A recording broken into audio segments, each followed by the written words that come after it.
Hi guys, my name is Jess and I am here at Stratford, and today we are going to be reading chapter 5 of Charlotte's Web. We are here out in the pasture, which is the pigs' new pasture, and as you can see here, they've had some fun digging up the old manure, looking for different insects and grubs. I think they're pretty happy to be out here, so I figured I would come out here to spend some time with them and read them a chapter of our book. So we are on chapter 5, and the title is Charlotte. The night seemed long. Wilbur's stomach was empty and his mind was full. And when your stomach is empty and your mind is full, it is always hard to sleep. A dozen times during the night, Wilbur woke and stared into the blackness, listening to the sounds and trying to figure out what time it was. A barn is never perfectly quiet. Even at midnight, there is usually something stirring. The first time he woke, he heard Templeton gnawing a hole in the grain bin. Templeton's teeth scraped loudly against the wood and made quite a racket. That crazy rat, thought Wilbur. Why does he have to stay up all night grinding his clashers and destroying people's property? Why can't he go to sleep, like any decent animal? The second time Wilbur woke, he heard the goose turning on her nest and chuckling to herself. "What time is it?" whispered Wilbur to the goose. "Probably about 11:30, said the goose. "Why aren't you asleep, Wilbur?" "Too many things on my mind," said Wilbur. "Well," said the goose, "that's not my trouble. I have nothing at all on my mind, but I have too many things under my behind. Have you ever tried to sleep while sitting on 8 eggs?" "No," replied Wilbur. "I suppose it is uncomfortable. How long does it take a goose egg to hatch?" Approximately 30 days all told," answered the goose. "But I cheat a little. On warm afternoons, I just pull a little straw over the eggs and go out for a walk." Wilbur yawned and went back to sleep. In his dreams, he heard again the voice saying, "I'll be a friend to you. Go to sleep. You'll see me in the morning." About half an hour before dawn, Wilbur woke and listened. The barn was still dark. The sheep lay motionless. Even the goose was quiet. Overhead, on the main floor, nothing stirred. The cows were resting. The horses dozed. Templeton had quit work and gone off somewhere on an errand. The only sound was a slight scraping noise from the rooftop where the weather vane swung back and forth. Wilbur loved the barn when it was like this, calm and quiet, waiting for light. Day is almost here, he thought. Through a small window, a faint gleam appeared. "I am surprised." Oh, we skipped a page. One by one, the stars went out. Wilbur could see the goose a few feet away. She sat with head tucked under a wing. Then he could see the sheep and the lambs. The sky lightened. Oh, a beautiful day. It is here at last. Today I shall find my friend. Wilbur looked everywhere. He searched his pen thoroughly. He examined the window ledge, stared up at the ceiling, but he saw nothing new. Finally, he decided he would just have to speak up. He hated to break the lovely stillness of dawn by using his voice, but he couldn't think of any other way to locate the mysterious new friend, who was nowhere to be seen. So Wilbur cleared his throat. "Attention, please," he said in a loud, firm voice. "Will the party who addressed me at bedtime last night kindly make himself or herself known by giving an appropriate sign or signal?" Wilbur paused and listened. All the other animals lifted their heads and stared at him. Wilbur blushed, but he was determined to get in touch with his unknown friend. "Attention, please," he said. "I will repeat this message. Will the party who addressed me at bedtime last night kindly speak up? Please tell me where you are if you are my friend." The sheep looked at each other in disgust. "Stop your nonsense, Wilbur," said the oldest sheep. "If you have a new friend here, you are probably disturbing his rest. And the quickest way to spoil a friendship is to wake somebody up in the morning before he is ready. How can you be sure your friend is an early riser?" "I beg everyone's pardon," whispered Wilbur. "I didn't mean to be objectionable." He lay down meekly in the manure, facing the door. He did not know it, but his friend was very near, and the old sheep was right. The friend was still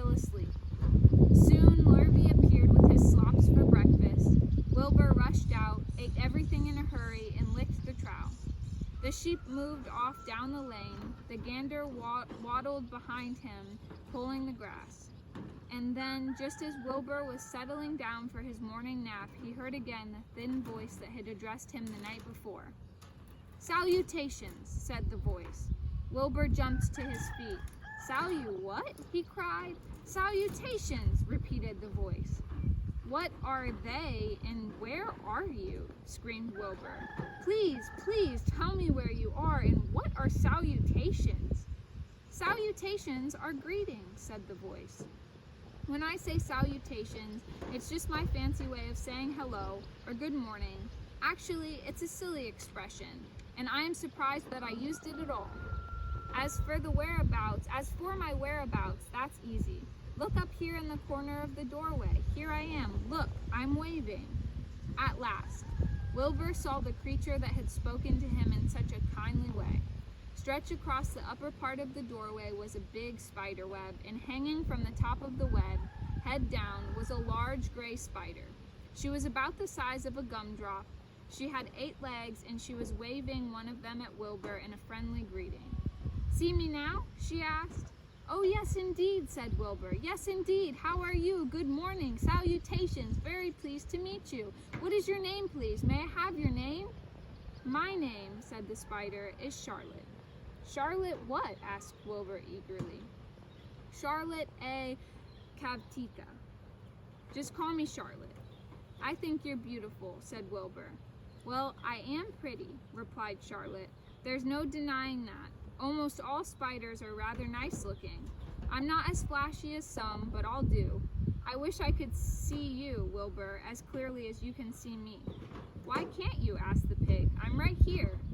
"Yes, but I am nearsighted," replied Charlotte. I've always been dreadfully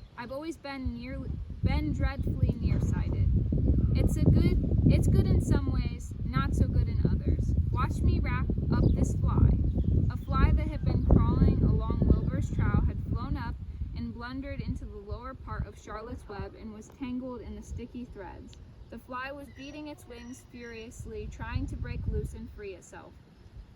"First," said Charlotte, "I'll dive at him." She plunged headfirst towards the fly as she dropped a tiny silken thread unwoven from her rear end. "Next, I wrap him up." She grabbed the fly, threw a few jets of silk around it, and rolled it over and over, wrapping it so that it couldn't move.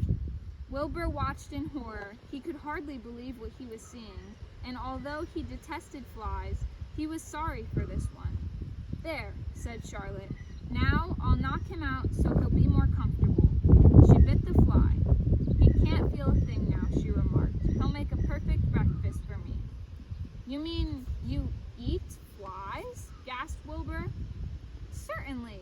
Flies, bugs, grasshoppers, choice beetles, moths, butterflies, tasty cockroaches, gnats, midges, daddy longlegs, centipedes, mosquitoes, crickets, anything that is careless enough to get caught in my web. I have to live, don't I?" "Why, yes, of course," said Wilbur. "Do they taste good?" "Delicious, of course. I don't really eat them. I drink them. Drink their blood. I love blood," said Charlotte, and her pleasant, thin voice grew even thinner and more pleasant. "Don't say that," groaned Wilbur. "Please don't say things like that." "Why not? It's true, and I have to say what is true. I am not entirely happy about my diet of flies and bugs, but it's the way that I'm made. A spider has to pick up a living thing somehow or other, and I happen to be a trapper.